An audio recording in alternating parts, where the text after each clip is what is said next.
Hello, it is Ryan, and we could all use an extra bright spot in our day, couldn't we? Just to make up for things like sitting in traffic, doing the dishes, counting your steps, all the mundane stuff. That is why I'm such a big fan of Chumba Casino. Chumba Casino has all your favorite social casino style games that you can play for free anytime, anywhere with daily bonuses. That should brighten your day a little. Actually, a lot. So sign up now at ChumbaCasino.com.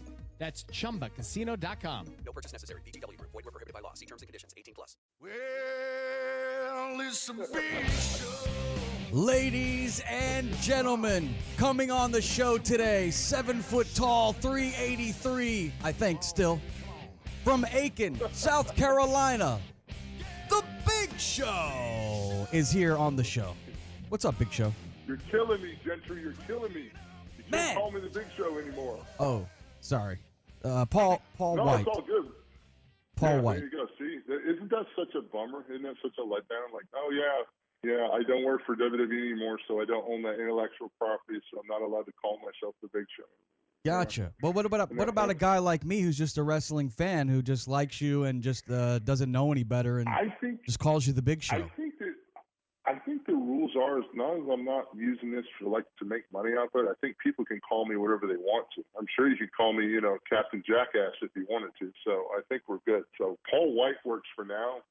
Hopefully soon you can. That will be as popular as the old moniker. Paul, when you debuted in wrestling, they called you the Giant, and they coined you Andre's son.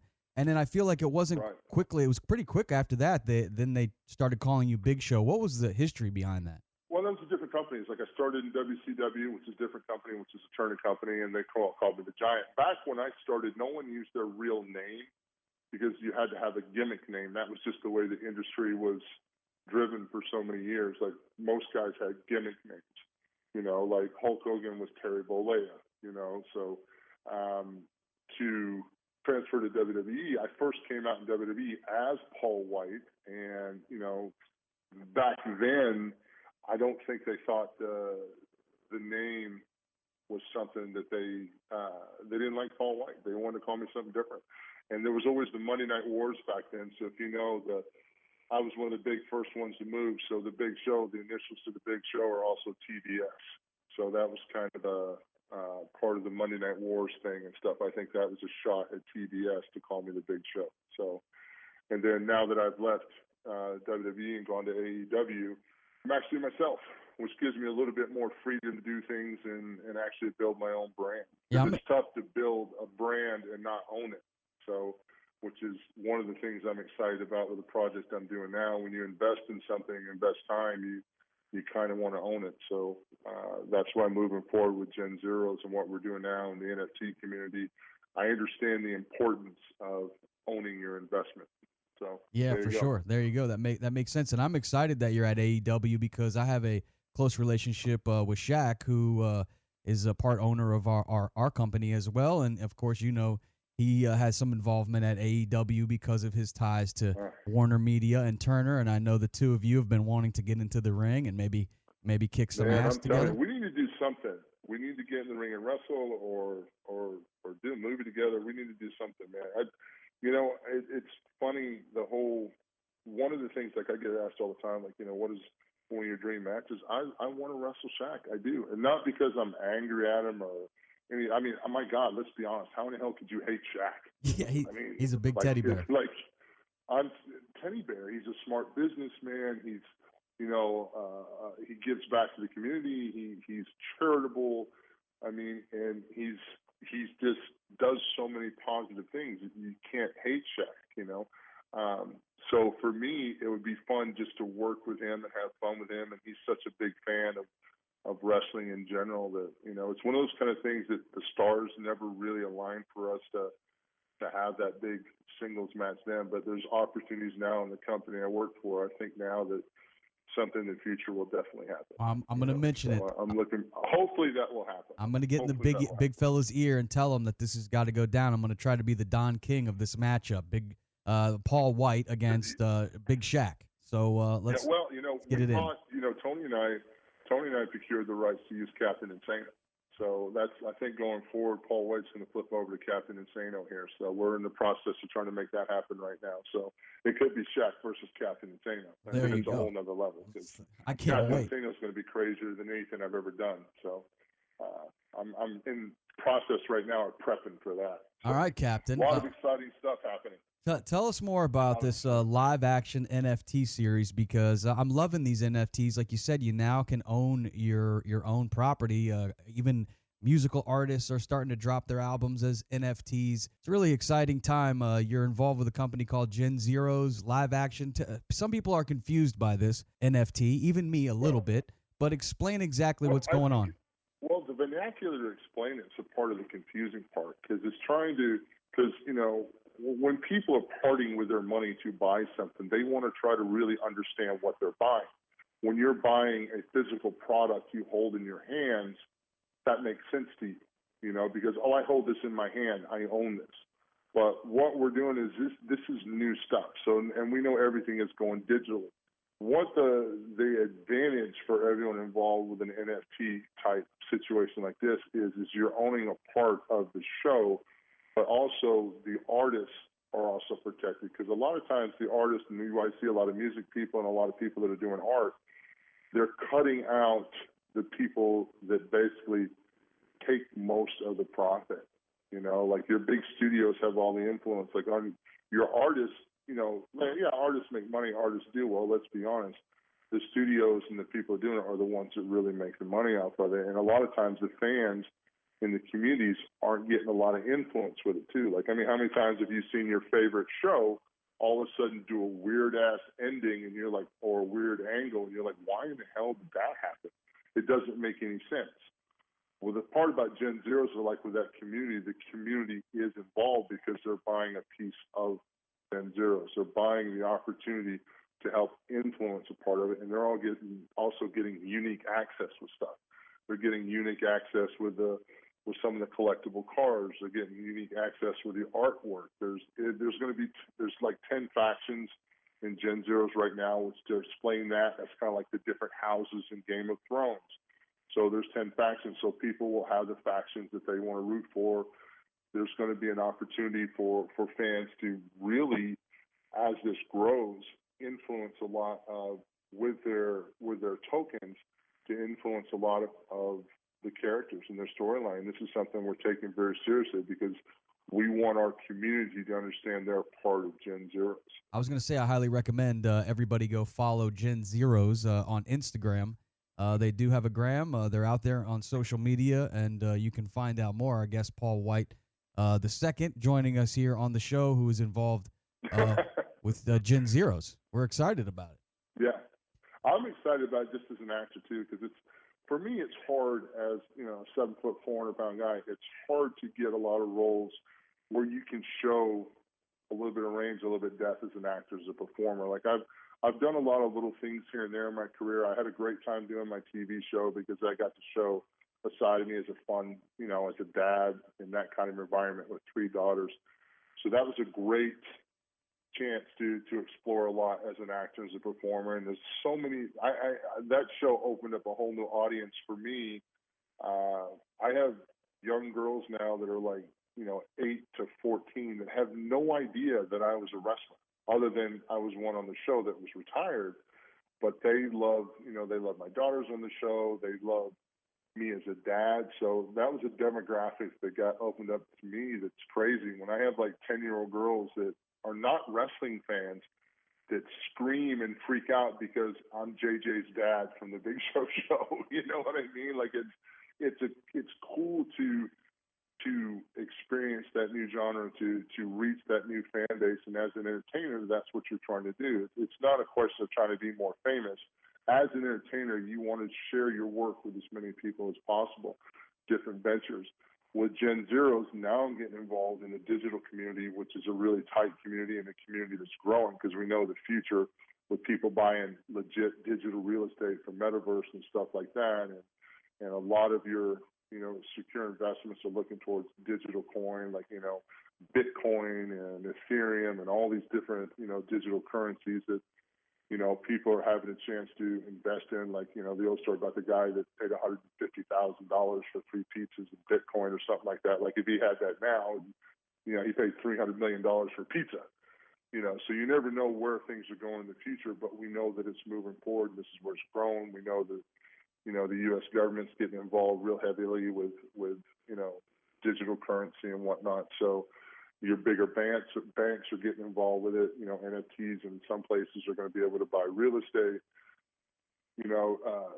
Tesla's taking, digital currency for buying Teslas. So we know the future is going digital. It's just, that's the way things are rolling moving forward. And for this show to create an opportunity for the digital verse to help grow, to protect the artists, to allow the community to be involved with. And so far, to me, it seems like an all positive all the way around. It gets a chance for me as an actor, as a performer, to explore some different layers of my character, because my character is nuts, man. I've done some cool characters in the past, but some of the storyboards I've seen that Matt and Jeremy have laid out, I'm excited for this show and the science fiction community. I'm a big nerd, so this is right up my alley with aliens and reverse engineering technology and all that. So I'm excited. What about Walter Crunk? What do your daughters think of Walter Crunk? Have they seen that? I know they don't know much about you as a wrestler, but what about as Walter Crunk? What do they think? Have you let them watch that one? That's a good one. You talking about Knucklehead? Yeah, Knucklehead. Yeah. Knucklehead was a real tough line to play, to get the sincerity and the humbleness of Walter without trying to dumb it down too much. That was because that script originally, Knucklehead, was originally a rated R script.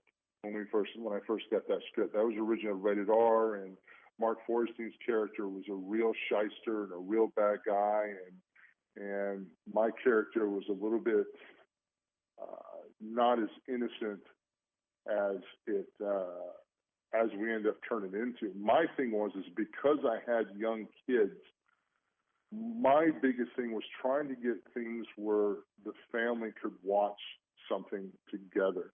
Because there's so many times as parents, when you're watching something for your kid, it's a cartoon, and there's, burps and farts, and, the cartoon characters are rude to the parents, and, there's nothing to really enjoy like the older shows that I enjoyed growing up, like, some of the old stuff like the Apple Dumpling Gang and Don Knotts, and some of those shows that were just fun to watch as a kid with your family, where everybody got a good laugh. And Knucklehead was an attempt to find that same kind of audience that I was looking for, where when we went to the TV show, we really got to hit that audience and get that family thing where family could sit together and enjoy it. I think the biggest thing with Knucklehead's difference is I had a wig. So it was funny for, kids to see, like, oh, wow, that's what I look like with hair. Like, the scene, I had hair long before you came along. Paul, the scene I thought was really funny was when you were stuck in the bathroom on the plane, and then I later found out that was actually something. Is that true, that actually has happened to you on an airplane? You got stuck in the bathroom? When we were changing the script from the rated R script to more of the PG script, we were looking for stories that were funny, and, and we were trying to figure out, like, what are awkward things for Walter, someone my size. And that actually goes to a story of an airplane. Actually, it was a real small plane flying to Sturgis years ago, and it was, flying into Rapid City. It's not a 737. It's a small regional plane. Basically, back then when we were flying in to do Hog Wild, I think it was, in Sturgis. And man, I don't know what happened. I had to go. There was no other way around it. But the problem is when I was in the bathroom, my knees stuck out past the door. Oh, so man. You couldn't shut the door. So literally, I wasn't stuck in the bathroom, but I couldn't close the bathroom door. So literally, like the poor flight attendants were holding a blanket kind of over the door, and I was trying to hold the door shut. And like everyone on the plane obviously can tell, like, there's something horrendous going on, and there was no way to hide what was going on because it was a small plane. And it was one of those things when I was telling the story like everybody was dying laughing, and they thought, well, obviously, the way the movie worked out, the only way that Walter could travel because of the issues was on a bus, and they thought this was a funny life imitates, art imitates life kind of a situation. So that was actually one of the funner scenes that we shot on that. I think everybody that saw that died laughing because people that know me in real life know that story that happened from the plane. So when that popped up on Knucklehead, like oh, you put that in there? It was one of those kind of things. I'm like, yeah, I'm not afraid to make fun of myself. Sometimes you can't take yourself too seriously. You got to have a little bit of fun. That authentic stuff. That's funny that you remembered that scene. That was a funny bit to shoot because even the actors that were doing it were dying laughing, when we were doing it. Like, it was hard to shoot that scene because everybody knows that was going to be a really funny scene and everybody had fun with it. Yeah, when it's authentic, it definitely comes off great on film. Our guest, Paul White, the second, is involved with AEW. Also, check out GenZeros.com and get involved in his new NFT project. I definitely want to talk some wrestling with you. I wanted to see, we talk a lot of basketball around here. So we always like to really. I can't. Why would you guys talk about basketball? That doesn't make me. But we like to put everything in basketball terms. So I've come up with my starting 5 all-time, wrestlers, and so I'll run through my starting 5. Basketball at Wichita State, so I understand what you're doing with the starting 5. I understand this. I'm with you. So my number 5 is JYD, the Junkyard Dog. I got number 4. Stone Cold is running the 4 spot. I've thrown in a dark horse. You're going to put JYD as your big man in the paint? Oh, well, he's the Junkyard Dog. He's kind of like a Rodman. He's going to be very scrappy. He's going to be an aggressive rebounder, Yeah. Walk out. Okay. All right. At the 3, I have this is where I'm going deep. I'm going to pick up Barry Windham. I always loved his boots. Do you remember Barry Windham? Barry Windham, I know very well. Barry Windham, for a brief time in Atlanta, I had an apartment that Barry Windham left a pair of boots in, and he came on one day to get his boots, and we had a chat, and I'm like, holy crap, that's Barry Windham, because there's these size 14 cactus white, neon purple, and green cowboy boots in the closet. I'm like, well, those are big dude's boots. And it was funny. There were Barry Windhams. He came by and says, hey, man, I left a pair of boots here. And I'm like, well, hell, you're Barry Windham. So when I was a kid, Barry Windham's amazing talent. I like that. I loved him. He's running the 3 at the 2 spot. He can shoot. He can do it all. He can come off the top rope. Macho Man at the number 2. Macho Man. And okay. And then, of course, you have to go with the GOAT of wrestling, I believe. At the 1 spot, you got to go with the Hulkster, right? Hulkamania. I do have Mankind as my 6th man because I do appreciate Mankind and everything he's done for the business. And if I had to throw in a tag team, I would probably go Hawk and Animal with the Road Warriors. But I'm curious who the big... You have an incredible, unique lineup. I dig that. That team is going to win. No, that team wins championships. Now I'm curious, what is the Big Show's starting 5? My starting 5, in the 5 spot, as my big man, I would definitely put Andre in the 5. Okay. Put Andre in the 5 because he's going to take up paint. He's going to set good picks. It's going to be hard to shoot over him. So I think of him as a low paint deterrent. He's going to own the paint. My number 4, my power forward, I'm going to go with Undertaker because he's going to be able to slice and dice. He's going to probably have good movement in the paint. If you run a UCLA high post offense, he's going to be a threat from the 12, 13, 14 feet out. If he gets a pick off an Andre and moves up to the top of the free throw line, he's going to get that wide open jumper. If you don't cover him, he's going to be tall enough to shoot over who has to float over and guard him. My number 3, I would probably go with Kurt Hennig. I would go with Kurt Hennig on my 3. Wow. What a lineup. My number 3 would be a Kurt Hennig. My number 2, my shooting guard, my number 2, my guy that's going to make everything happen, that's going to light everything on fire. My number 2, I would probably go with, tough toss up here, but my number, I've got Andre, Taker, Kurt. Kurt Hennig, Mr. Perfect. He probably won't Kurt miss. Hennig. My number two. My number two right now. It's a tough toss-up because I kind of want to go Eddie Guerrero or Randy Orton. I think I'm going to go Randy Orton for my number two. Scrappy shooter. And then probably my number one. Running the point. Who is it? Running the point. I'm definitely going to probably have to go with Kurt Angle on running my point. Kurt Angle running the point. Background. Wow, yeah, he's very Kurt technical. Angle Very running the technical point. guy. And Kurt was a guy that, all the years in wrestling, like Stone Cold used to brag about, he blew up Kurt Angle. Kurt Angle was a guy you could never blow up. Kurt Angle's endurance was just, he's an Olympic friggin' gold medalist. Like, the guy never got winded. The guy never forgot a spot. The guy never screwed up. You know what I mean? Like, Kurt Angle was one of those kind of guys. But at the same time, there are guys that I would have interchange in those positions too. Like, I would run John Cena at a point. I would run Brock Lesnar at a 4. I would run, Kane. I would run Kane at a 5. So, now that I'm over here in AEW, there's some great talent in AEW too. I could run Kenny Omega on a point. I could run Cody Rhodes. What about Cody Rhodes? Cody Rhodes, you know what? Cody Rhodes would be a great, coming up. I think Cody Rhodes would be a great 2. He'd be a great 2, sliding in, good shooting guard. He's gonna. I'm trying to think of the oh God, and I'm a fan too, but my brain's going blank.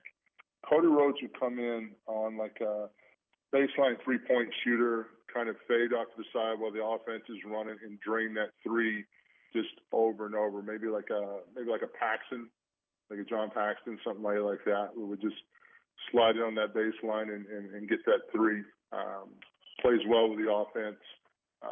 He's a guy that if you don't pay attention to will score on you. So yeah, Paul's we got some great talent in AEW too. That's the problem is you've got so many great talents, and it's hard in basketball too to find your all-time greats. Because what is your all-time greatest 5 basketball? You got to put Shaq at 5, Shaq or Wilt Chamberlain at 5. Like with Kareem, you can't forget 4. Kareem. Oh, you're going to move Kareem. I would move Kareem because Kareem as a 4 is pretty good because that hook shot. Remember, he could hit that hook shot from the top of the key. You got to throw. You got to throw Hakeem Olajuwon in there as well. I mean, he may be the most gifted of all. Hakeem Olajuwon's good. James Worthy too because he had that quick first step. So I mean, yeah. I mean, there's so much talent everywhere. But wrestling fans, yeah, I think all the way around. Like, I mean, I think you had a great pick with your guys. You got to throw Ric Flair, Randy Savage, Hulk Hogan in there. Those are the guys. You can't forget guys like Harley Race and stuff like that, too. We could talk all day long. Have a great one. Check out genzeros.com. Much love, Paul. Thank you very, very much for the time. That was an interesting – now you're going to have me thinking that all day long. Like, what is my real top 5 starting team? That's good. Thanks for the mind quiz. That was good. All right, brother. Later on, man. Much love. The first step to reaching your full potential is having the courage to start. At Strayer University, we help students take action by making higher education more affordable with access to up to 10 no-cost gen ed courses. Because our goal is helping you work toward yours, so you can always keep striving. Visit strayer.edu to learn more. No-cost gen ed provided by Strayer University affiliate Sophia Learning. Eligibility rules apply. Connect with us for details. Lucky Land Casino, asking people, what's the weirdest place you've gotten lucky? Lucky? In line at the deli, I guess? Aha, in my dentist's office. More than once, actually. Do I have to say? Yes, you do. In the car before my kids' PTA meeting. Really? Yes. Excuse me, what's the weirdest place you've gotten lucky? I never win and tell. Well, there you have it. You can get lucky anywhere, playing at LuckyLandSlots.com. Play for free right now. Are you feeling lucky? No purchase necessary. Void where prohibited by law. 18+. Terms and conditions apply. See website for details.